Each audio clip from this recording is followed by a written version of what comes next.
Bapak-bapak yang dimuliakan Allah Subhanahu wa taala, kita langsung saja bahwasanya kita masuk kepada syarahnya. Syarah Ushul Tsalatsah, 3 landasan utama penting yang harus wajib kita ketahui. Itu tentang akidah, tentang keyakinan yang kita nanti mati akan dipertanyakan mengenai ini. Kullu nafsin dha'iqatul maut. Setiap yang memiliki jiwa, ruh bakal mati. Ketika Allah mencabut nyawa kita, penjelasan dalam buku ini yang akan kita bawa untuk pegangan jawabannya. Oke, sekarang mungkin yang masih punya anak sekolah sudah mengambil rapot atau mau rapotan. Ini musim-musim rapotan, musim habis ujian. Ujian di dunia ini ada remedial, Pak.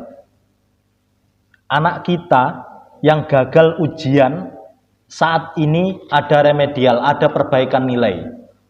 Tapi nanti kita masuk alam kubur tidak ada remed. Nggak ada ceritanya remedial di alam kubur ketika ditanya, man rabbuka, madinuka, apa agamamu, siapa Tuhanmu, siapa nabimu, atau siapa seseorang yang diutus kepada kamu waktu di dunia. Nah, itu jawaban yang akan kita bawa. Man rabbuka, Rabbi Allah, Tuhanku adalah Allah. Itu. Tapi kita mampu nggak mengucapkannya? Karena ini bukan hafalan. Seperti kita menghafal surat Al-Fatihah, lancar. Tapi jawaban kita ketika bertemu dengan malaikatul maut, malaikat mungkar dan nakir ketika ditanya dalam kubur nanti, itu jawabannya bukan karena hafalan kita, tapi murni tauhid ideologi kita. Bahasa ilmiahnya ideologi, keyakinan kita, iman kita. Itu yang akan ditanya. Lalu apa yang kita siapkan? Belajar dalam majelis ilmu ini. Majelis ilmu ini mudah-mudahan kita bisa mengambil manfaatnya. Karena apa? Rasulullah SAW berdakwah pertama kali ini yang dibawa. La ilaha illallah, la ma'budu bihaqqin illallah. 13 tahun, bayangkan Pak. Nabi kita 13 tahun cuman menyampaikan, enggak ada yang lain. Yang disampaikan kepada pamannya, kepada kerabatnya, kepada kaumnya. Kaum Quraisy itu ada Bani Adi, Bani Hashim, itu sukunya Rasulullah SAW. Kemudian Bani Makhzum, yang dibawa risalah Nabi kepada mereka adalah la ilaha illallah. 13 tahun dimusuhi, bahkan ancamannya besar. Dituduh tukang sihir,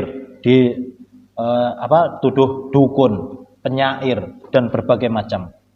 Kita dakwah di masyarakat kita nggak ada yang mengganggu, mayoritas kita muslim, alhamdulillah. Nah, tayyib.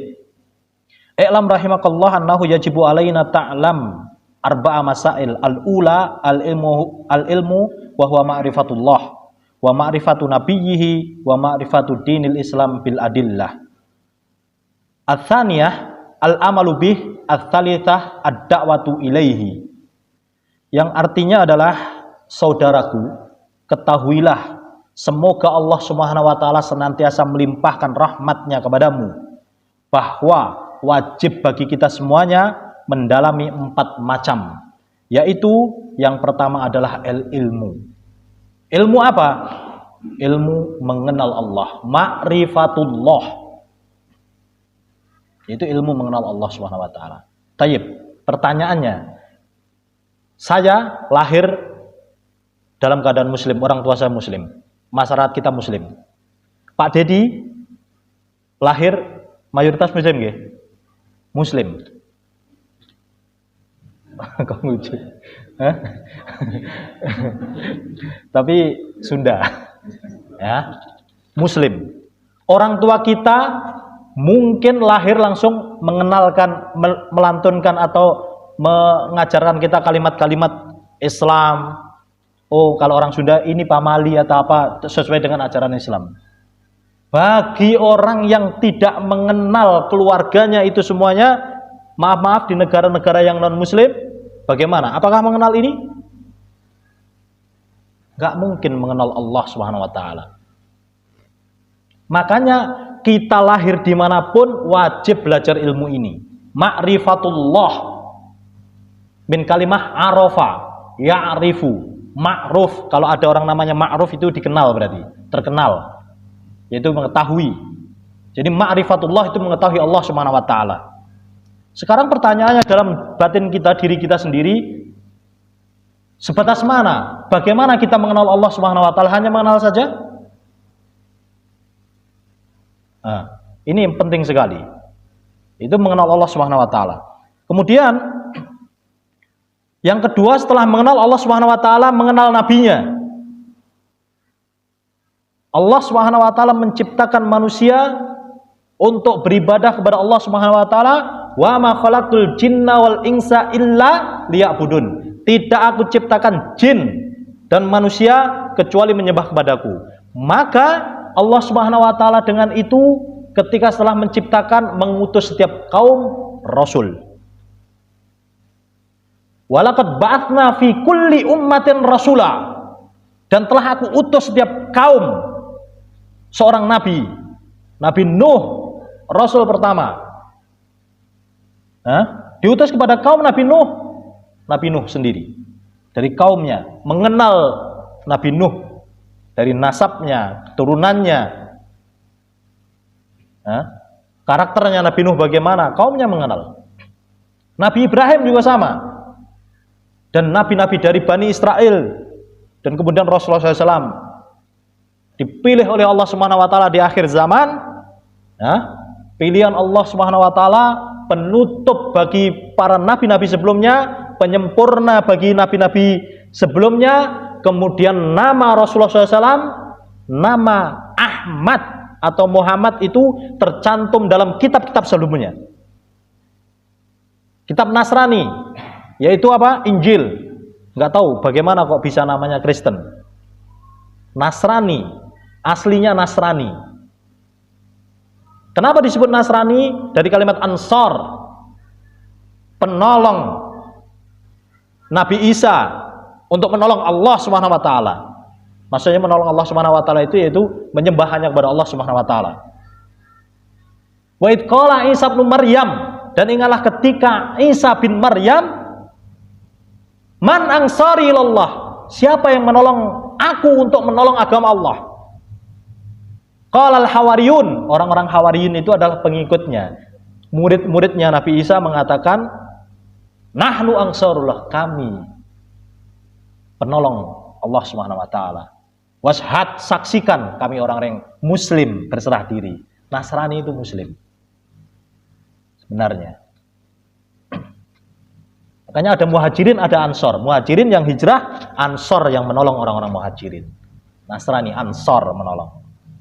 Gitu ya. Jadi nabi sebelumnya Nabi Isa membawa risalah Islam. Ini yang dibawa. Syariatnya berbeda. Walau alam, sholat maghribnya 3 seperti kita apa enggak waktu itu, apa sholatnya bukan ada sholat maghrib bisa, walau alam, syariatnya berbeda. Tapi yang jelas Rabbnya sama, tauhidnya sama, yang dipelajari, yang kita pelajari ini. Dari Nabi dan Rasul semuanya membawa risalah satu, tauhid yang kita bahas. Ma'rifatullah, mengenal Allah. La ma'buda bihaqqin illallah. Ingat ini, la ma'budu bihaqqin illallah, maknanya adalah tidak ada sesembahan yang berhak diibadahi kecuali Allah Subhanahu wa taala. Loh, ada loh Tuhan-Tuhan yang lain di sana. Itu hanya manusia yang menamakan. Seperti misalkan gini. Ini air minum. Aqua atau bukan aqua ini. Yasmin. Yasmin, air, pokoknya air kemasan. Orang yang belum mengenal air kemasan ini, ketika misalkan dikasih tahu ini air kemasan, orang bakal, oh ya ini air kemasan. Orang nggak tahu kok. Ini loh sesembahan. Padahal yang wajib diibadahi oleh Allah, namanya ilah, namanya Rabb, itu memiliki kekuasaan, kuasa atas segala sesuatu. Sekarang mohon maaf ini, yang diibadahi selain Allah Subhanahu wa taala, ya, apapun bentuk keyakinannya, seperti misalkan patungkah atau apa, ketika misalkan dilempar jatuh ke ini, tertarik oleh gravitasi bumi, berarti dia tidak berkuasa untuk apa? Dirinya sendiri. Hanya penamaan saja. Ya kan? Seperti itu. Tapi kalau Allah Subhanahu wa taala Rabb, Maha mendengar, Maha melihat, yang mendengarnya tidak sama dengan pendengaran kita, yang melihatnya tidak sama dengan penglihatan kita. Buktinya apa kalau ditanya? Mana buktinya? Ada sebuah kisah, Pak. Boleh saya cerita saja? Sedikit ya. Ini kisah yang sangat heroik. Ya. Namanya Asim, seorang sahabat Rasulullah SAW, ketika waktu perang Badar mampu membunuh dari orang kafir Quraisy, sehingga dari keluarganya ini meminta kalau ketemu siapa yang bisa membunuh namanya Asim, maka ya akan diberikan hadiah yang begitu besar. Siapa yang bisa membunuh Asim, yang batok kepalanya saya tuangkan khamr, minuman keras untuk aku minum sebagai balas dendamku, lakukan. Nah, suatu hari Asim ini yang Allah Subhanahu wa taala takdirkan ternyata syahid di jalan Allah Subhanahu wa taala. Syahid di jalan Allah Subhanahu wa taala. Kemudian kalau nggak salah Asim ini kisahnya masuk kepada orang yang diutus Rasulullah SAW, ahli Al-Quran, kemudian untuk suatu kaum tapi dihianati.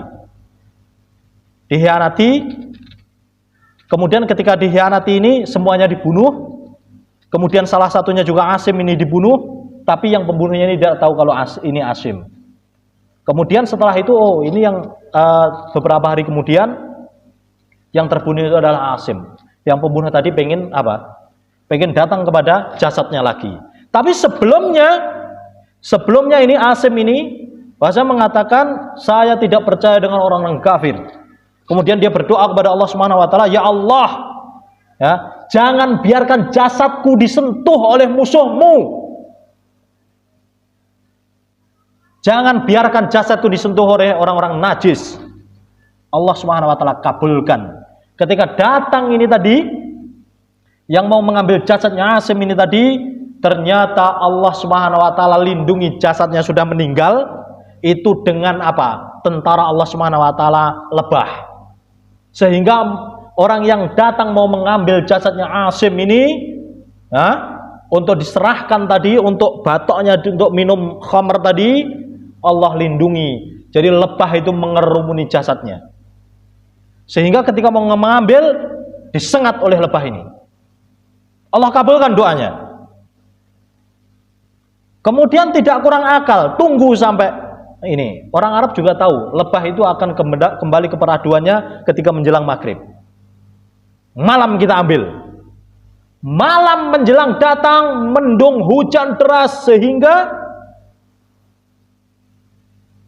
menggenangi air ini, kemudian membawa jasadnya Asim ke entah kemana, sampai sekarang nggak ada yang tahu kuburannya. Doa yang dikabulkan oleh Allah Subhanahu wa taala dari sahabat Nabi. Jadi Allah Subhanahu wa taala mendengar, tapi pendengarannya tidak sama dengan pendengaran kita. Ini Rabb yang kita sembah itu seperti itu. Dan kita harus memurnikan sesembahan kita hanya kepadanya. Tidak ada tengok kanan, tengok kiri, enggak ada. Wajib kepada Allah Subhanahu wa taala, yaitu ma'rifatullah, mengenal Allah, kemudian mengenal nabinya. Kita beribadah kepada Allah Subhanahu wa taala, beribadah sesuai dengan syariat nabinya. Selanjutnya adalah yaitu mengenal nabinya dan mengenal agama Islam berdasarkan dalil-dalil. Yaitu pertama tadi mengenal Allah, ma'rifatullah, la ma'budu bihaqqin illallah. Kemudian ma'rifatun nabi, mengenal nabi-nabi kita adalah Rasulullah SAW. Yang akan kita ditanya nanti di alam barzah, man rabbuka, man nabiyuka. Kemudian mengenal Islam dengan dalil. Kemudian madinuka, apa agamamu? Ini jawaban ujian kita nanti. Dan itu sudah pasti. 3 soal, 3 pertanyaan, jawabannya juga kita hafal, tapi ketika sudah ruh dan jasad kita berpisah, mampukah kita menjawabnya? Wallahu a'lam bishawab. Kembali kepada yakinnya kita, keimanan kita ketika di dunia yang akan kita bawa saksi di hadapan Allah Subhanahu wa taala nanti. Mengenal Islam dengan dalil. Islam ini hak prerogatif Allah Subhanahu wa taala. Syariatnya adalah Allah Subhanahu wa taala yang ngatur. Salat maghrib ada 3.